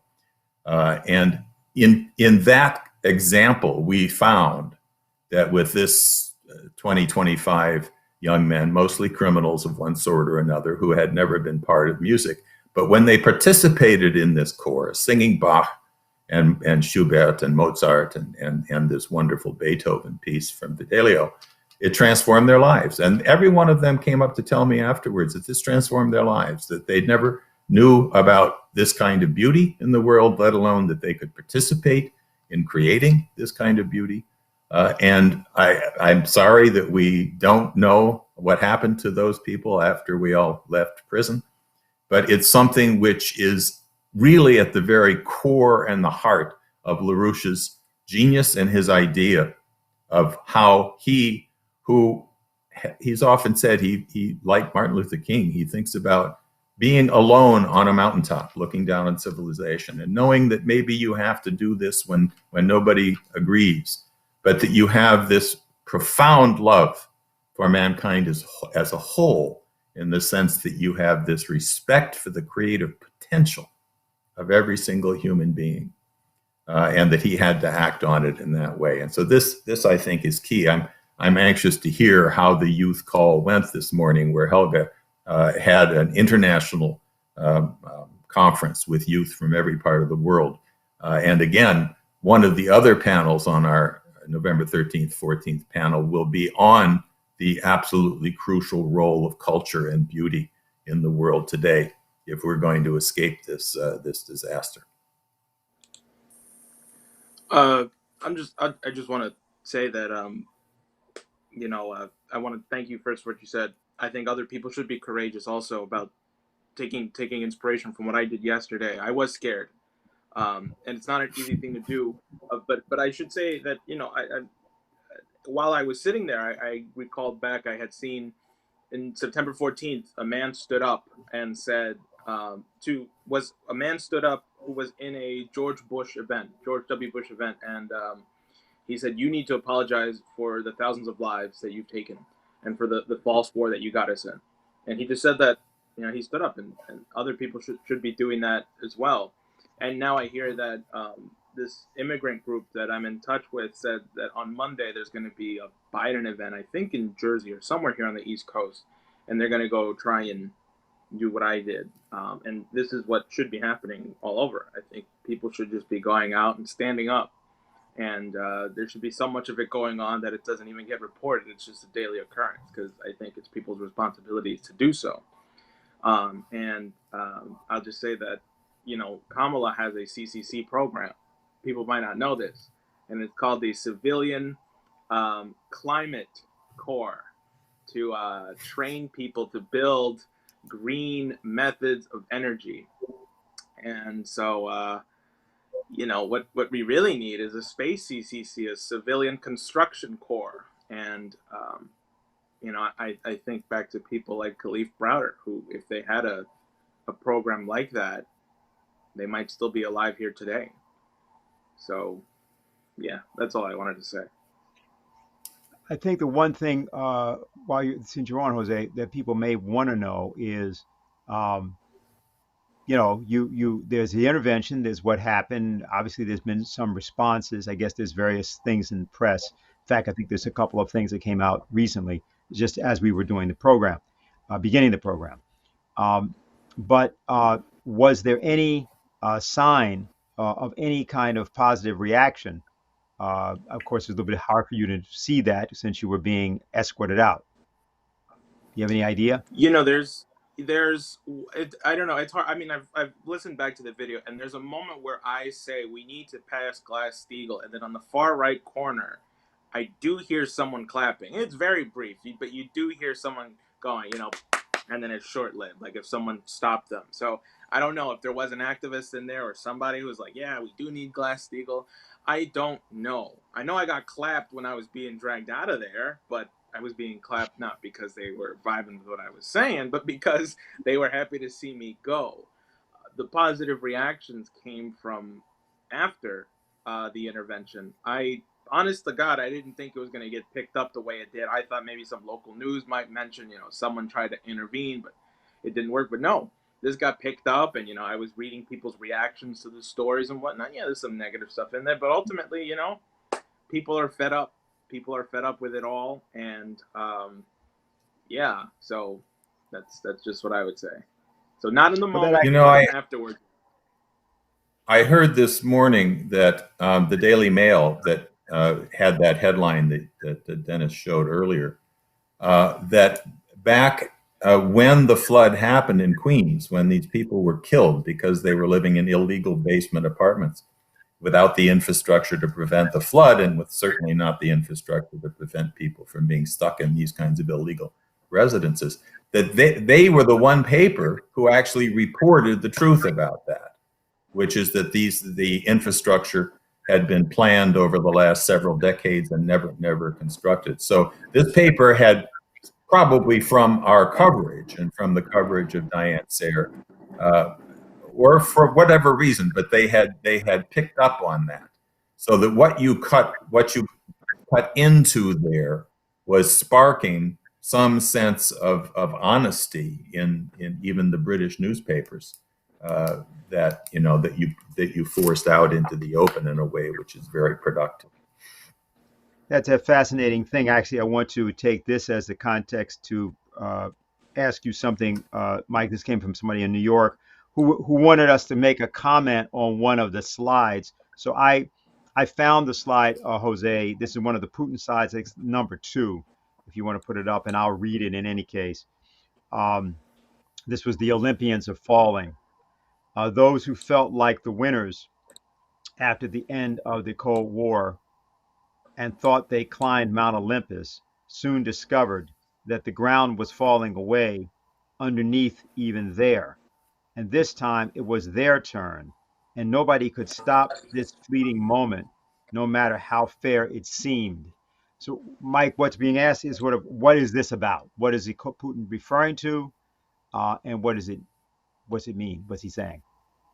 Well, remember what happened with the fall of the Soviet Union, the end of the Cold War. You had the neocons saying essentially there is only one superpower, and you had Fukuyama, the famous end of history report, that now we know that liberal democracy is the only successful and the only possible model for mankind as a whole.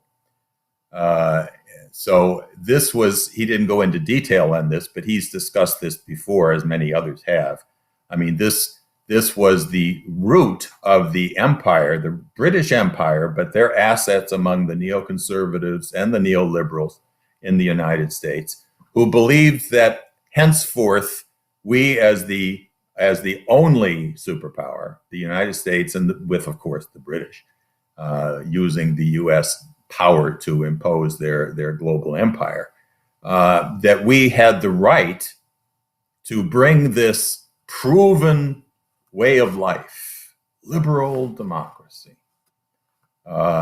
We have the right to bring this to the whole world, and if they don't want it, to enforce it, to force it upon them. That these are the rules of law now, that we liberal Democrats know that if there are governments that have a different form of government, then we have what Tony Blair called the responsibility to protect, R2P. That if there's people being oppressed by what we consider to be a dictator like Saddam Hussein or Gaddafi or, countries which, in fact, I'm sure most people know, these were the most prosperous countries in the Arab world. These were the countries where there was universal health care, universal education, that the oil money was being used to develop the economy of their country, and they were, in most cases, helping the rest of the Black African countries with some of their oil money. But we use this to justify that they don't follow liberal democracy. And of course, they're too close to Russia and China. And therefore, we have the responsibility, not just the right, but the responsibility to protect their people from these tyrants. The same thing in Syria with Assad. So these were the people who believed that they were like Zeus on Mount Olympus. And this is what Putin is pointing at. And this system has failed.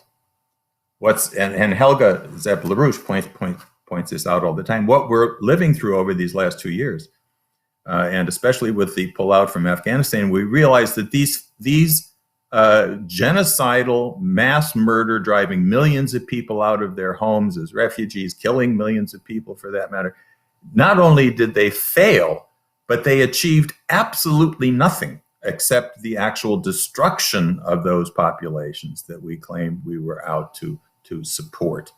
And is this only against the third world? No, it's not.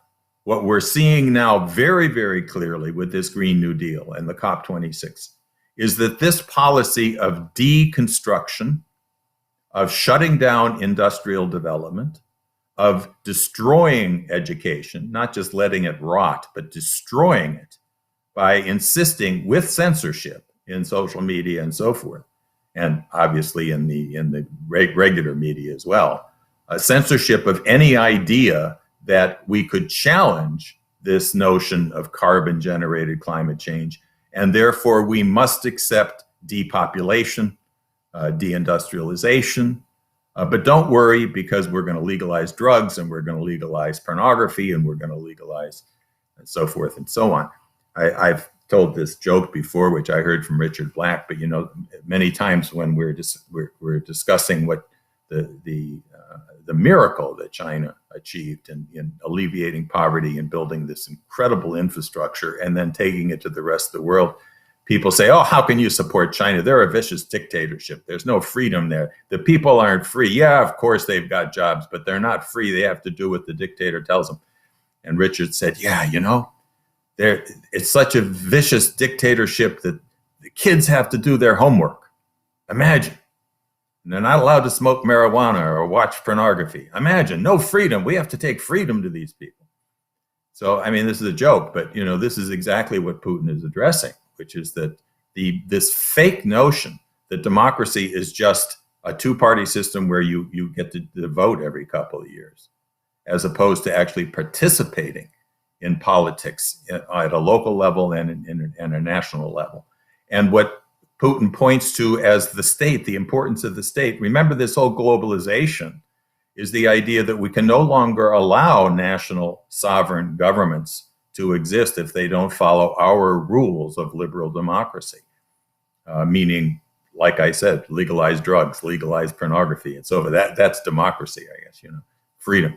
But he said we have to defend the state because it's only through the sovereign state that the individual in that state has a means of participating in not only his own government, but through his own government participating in the governance of the human race. The sovereign nation state is crucial. Does that mean we don't work with other countries? No, it's quite the opposite. The Peace of Westphalia, which Tony Blair hates so much and which is being completely destroyed through this regime change responsibility to protect, is based on the idea that true sovereignty of a single nation depends on its recognizing that it's the interests of the other that makes us sovereign. And the 5 principles of peaceful coexistence are based on non-intervention in each other's internal affairs, but collaboration between sovereign nation states respecting the needs of all mankind. This is, I think, what Putin, taking this moment of incredible crisis, is demanding of us and of every nation, that we, as LaRouche has fought all his life, that we have the awesome responsibility as human beings to address these fundamental issues of life itself. That's why we're building this anti-Malthusian international resistance to counterpose that when we denounce other countries for not honoring human rights, and yet we think it's okay to go in and kill 1 million people or so. This is obviously an abomination. And it's because the crisis is so intense at this point that we have the tremendous potential to actually bring about this universal change in the way the human race treats each other and the way we foster creativity in every single person. We have 2 last questions for today. So the first is from a science professor in New Jersey. He asked this question: I've seen your energy flux density graphic. Is there anyone who has a bill of materials for a solar cell, a windmill, and a nuclear fusion plant, and compares the cost to a lifetime energy flux density? And I just, we were trying to find a graphic of it, but we weren't able to locate it for this purpose. So if you're going to have to answer without the graphic, but you go right ahead. Well, why don't you go ahead with that, Dennis? I'd rather actually have you address that. Okay, let me just say a couple things about what we mean. Yeah, we're talking about the idea. Think about the idea of the different platforms of energy production. Wind, for example, is mentioned here. Solar energy. Well, let's say windmills, and we're talking here about basically a 9th century, 10th century technologies. But there is a certain output that you're going to get from a windmill. Clearly, you get more of an output from coal and the use of coal as a fundamental resource for heating. But then, of course, there are different kinds of technological changes that you can make in terms of what percentage of that coal and what type of coal that you produces the most concentrated forms of heat, for which you can then the question is, how can you apply that to various forms of machinery, such as, for example, what emerged actually in the 16th century as the steam engine. Many people think of Robert Fulton as being the person in 1790 was responsible for that, but actually Gottfried Wilhelm Leibniz, together with a man by the name of Denis Papin, worked on this and were able to make a working model of the steam engine by 1690, a full 100 years earlier. Gottfried Leibniz, by the way, we've referenced often on this program, is the actual architect of what we call today physical economy. And he founded that science in an essay at the age of 26 in 1672 called Society and Economy. And what one of the elements was of what Leibniz was interested in his entire life was the improvement of and invention of heat-powered machines. So the application of heat, of energy in the form of heat to machinery for the purpose of driving pistons, so forth. That's one way to think about that. So now those levels of energy production are very different than what, for example, we see in atomic energy. Uranium, of course, is also a fossil fuel, as is coal or oil, which we don't want to skip over oil. Obviously, oil is a different level, qualitatively different energy output than oil. And the development, for example, of the dreadnoughts in the case of the British Navy during the 19th century gave the British Navy at that time a great advantage over any other portion of the world. And in one part, this whole idea of naval supremacy, which of course had existed from the time of, in one sense, the 17th century, the battle in the late 16th century, 1588, battle between the Spanish Armada and the British, and then into the 17th century, became a different kind of matter when the British began to develop and use oil to power their navy during the latter part of the 19th century. But uranium, atomic energy, now does something much different. And you want to think about the idea that each one of these levels in qualitative changes involves the ability to use actually less and less of a particular substance, which and you use these in a far more concentrated way by changing the internal composition of machinery. So that when you talk about a nuclear power plant is or has been up until now the most densely concentrated form of energy that we've seen. Because then when you use an atomic bomb, that's a diffusion of energy. But you're talking about the power plant and then the application of the electricity generated through that power plant with the uranium being used as a fuel. You're using a nuclear reaction after all. And that, just think about the idea of the size of the nucleus and then think about that relative to any of the other energy sources that I referenced. But all of these are fossil fuels. They're different forms of fossils, but they're all things that are generated in a very particular way. With thermonuclear fusion, the problems of thermonuclear fusion have been largely conceptual because you are no longer dealing with fossil fuels, and you're talking about concentrations of energy potentially which are orders of magnitude greater. Now, when people tell you that fusion is always 40 years or 50 years away, they lie because they won't reference the fact that through the efforts of Lyndon LaRouche in this organization back in 1980, a bill was passed initiated by Congressman Mike McCormick of Seattle, Washington, but then it was a bill that was introduced into the Congress, passed through the House of Representatives and the Senate, and signed into law by then President Jimmy Carter, who was a political enemy of our organization. But he nonetheless signed that law into being, and it's still on the books. And it was a law that called for an Apollo-style 20-year mission to achieve fusion. And it had a requisite budget, or it had suggestions of what the budget should be. None of that was done. And what's important is to recognize that the idea of a bill of materials, a bill of production also, which is a different thing, but a bill of materials to show, for example, the fraud of free solar energy or free wind energy is a very good idea. It's something that we have done in the past as a graphic, but we would have to update it now because there have been various changes that we should incorporate or take into account. And what the question is asking for, which is something I guess I should reference also with respect to the pamphlet, which we'll probably put up again in a minute, The Coming U.S. Economic Miracle on the New Silk Road. This is something that the Chinese are working on. The United States used to be one of the great leaders in thermonuclear fusion energy, but we basically defunded it. The reason we defunded it is because it solves the problems that the environmentalists and the ecologists talk about. And with respect to this whole issue of so-called carbon dioxide emissions from industry, while we don't agree that in any way that represents any threat whatsoever, actually, we also don't agree because we know that this organization 41 years ago proposed a set of policies that would in fact have eliminated this entire problem it would have become a negligible problem sometime approximately 15 to 20 years ago. And we know that the very people that are calling for what they claim to be calling for knew us then, didn't support what we were talking about at that time, matter of fact, opposed it, and now claim that they're concerned about carbon footprints. No, the only way that they mean carbon footprints is the black footprints of black Africans. That's what they mean by a carbon footprint.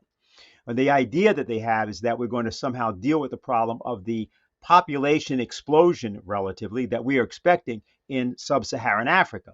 And there's a Lancet report, the British medical journal, The Lancet, put out, I think it was a year ago, maybe 2 years ago, about the demographic collapse that is impending for Japan, which population will be cut in half by the year 2100 by these projections. These are all linear projections.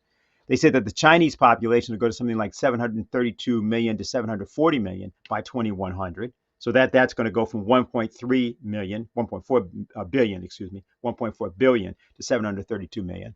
They talk about Italy going from something like 56 to 60 million people now down to 26 to 30 million by that time. So there's a great worry and clamor about population collapses, demographic collapses going on in various parts of the world.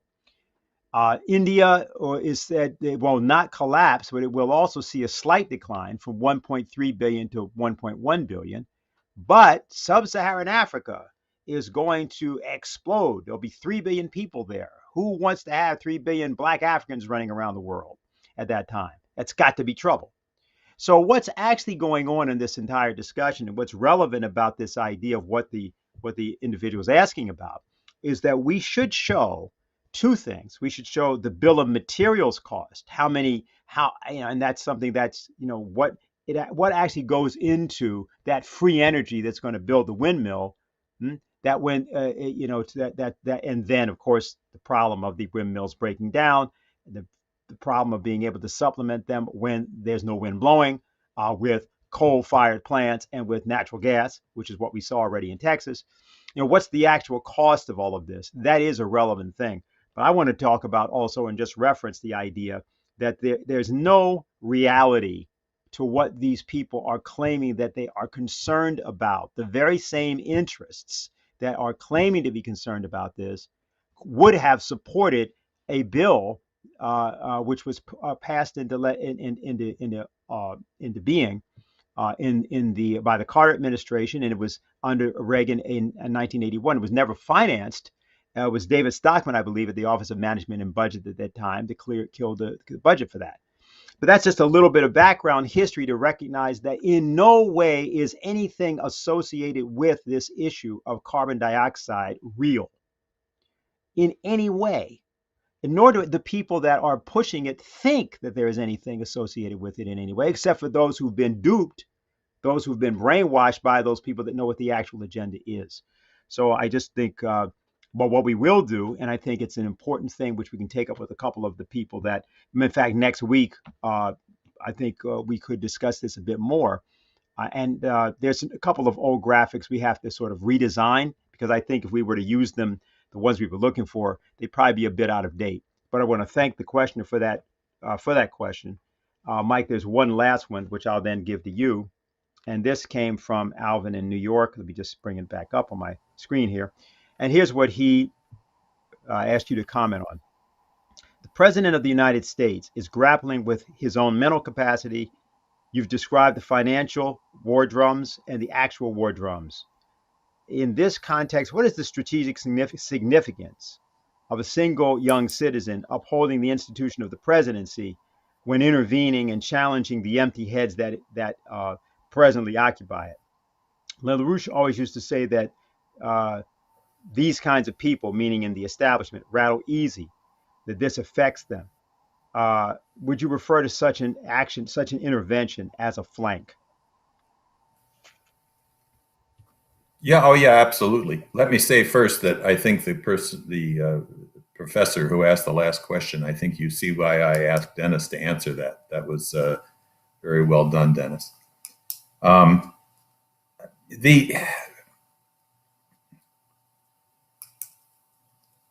The question of the presidency, we've discussed this on another Thursday night call one time, that Lynn always addressed the fact that that the issue of the presidency is not just the president, that the presidency in the American system includes the president, who plays a significant role, but it also includes people in the intelligence community, in the Congress, private citizens like Lyndon LaRouche, who is well known as the person who introduced Ronald Reagan to the beam defense, the Strategic Defense Initiative, and other aspects of his work in economics, and as Dennis just said, who brought about really this tremendous scientific body called the Fusion Energy Foundation that led to, among other things, this bill that, had it been followed, would have realized Jack Kennedy's dream of having fusion power by the end of the 20th century. This is the office of the presidency, rather than just the president. And as we've seen with virtually every president, people they often have decent ideas along with sometimes some very bad ideas. But whether they can implement those or not doesn't depend just on their will. The president is not a king. He doesn't have the power. He's not an Olympian god. He cannot just declare that something's going to happen.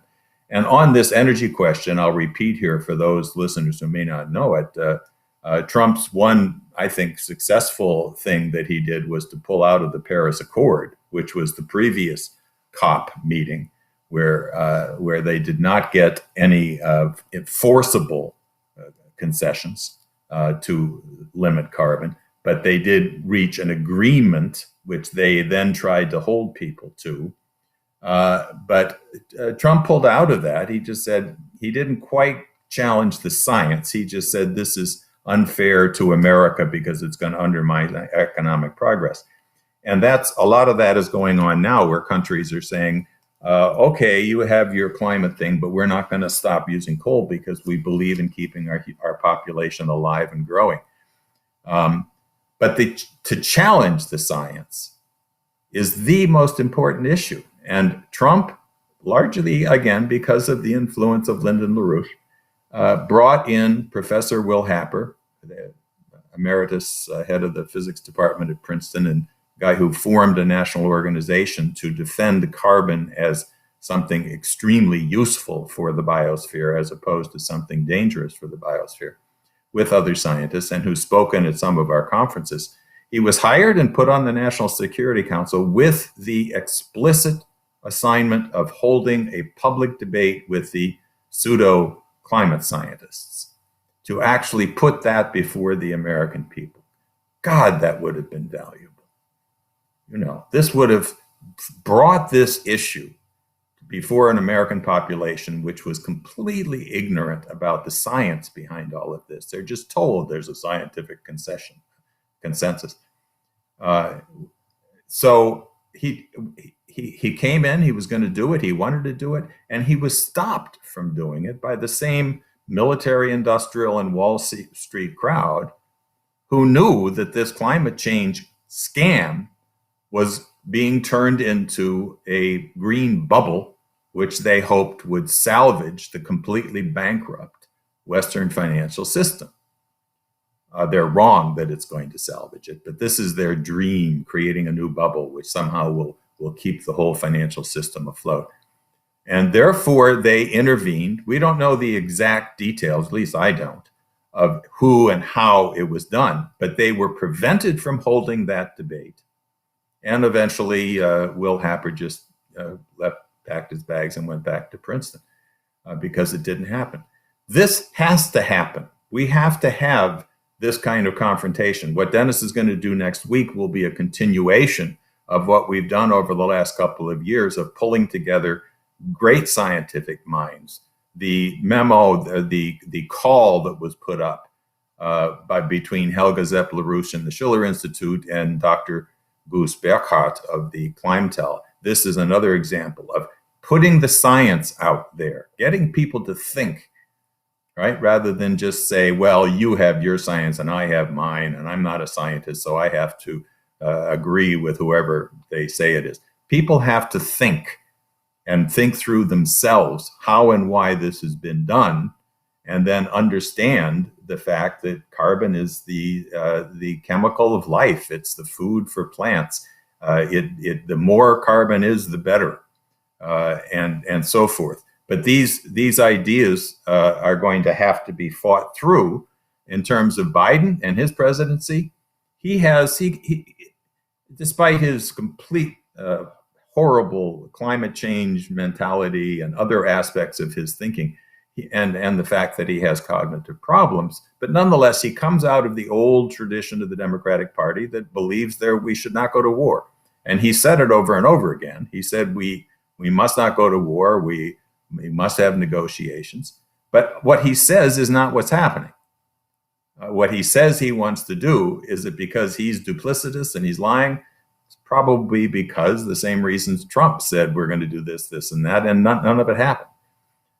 It's because they don't run the country. They're not the king. And that's a good thing that they're not the king, but they have to have the understanding that they need to organize the citizens of this nation, the individuals of this nation and of other nations, to participate in a dialogue about peace, about science, about culture. And this is, again, I'll just say that this is what, especially these last 2 years, that we've done with these conferences, and everyone should do everything they possibly can to recruit as many people as they can to join us on that conference on the 13th and 14th. Thank you very much, Mike. Thanks for being with us today. I just want to answer, because somebody asked the question about this, what was the bill I was referring to? It was House Resolution 6260, the Fusion Energy Research, Development, and Demonstration Act of 1980.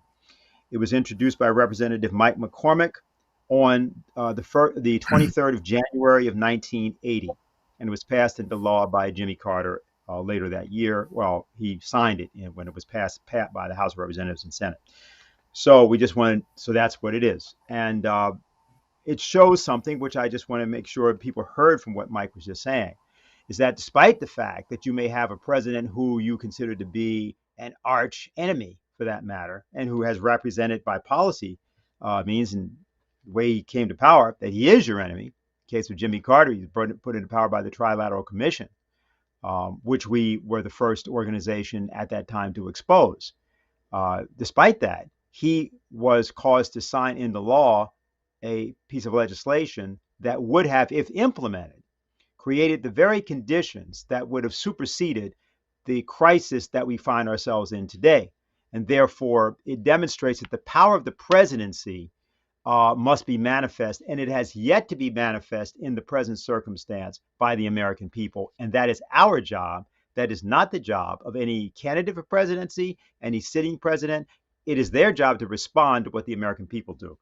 So we just want to again remind you about our pamphlet, The Coming U.S. Economic Miracle on the New Silk Road. We can have that up there again so people can see it. We ask that you actually get a copy of this pamphlet. And matter of fact, it'd be very good if you help to distribute this pamphlet, because this is the basis for the dialogue that Mike was referring to before, this kind of intensive discussion that we need to begin to have among our citizens in the country. And then therefore that discussion becomes the fabric of the national discourse.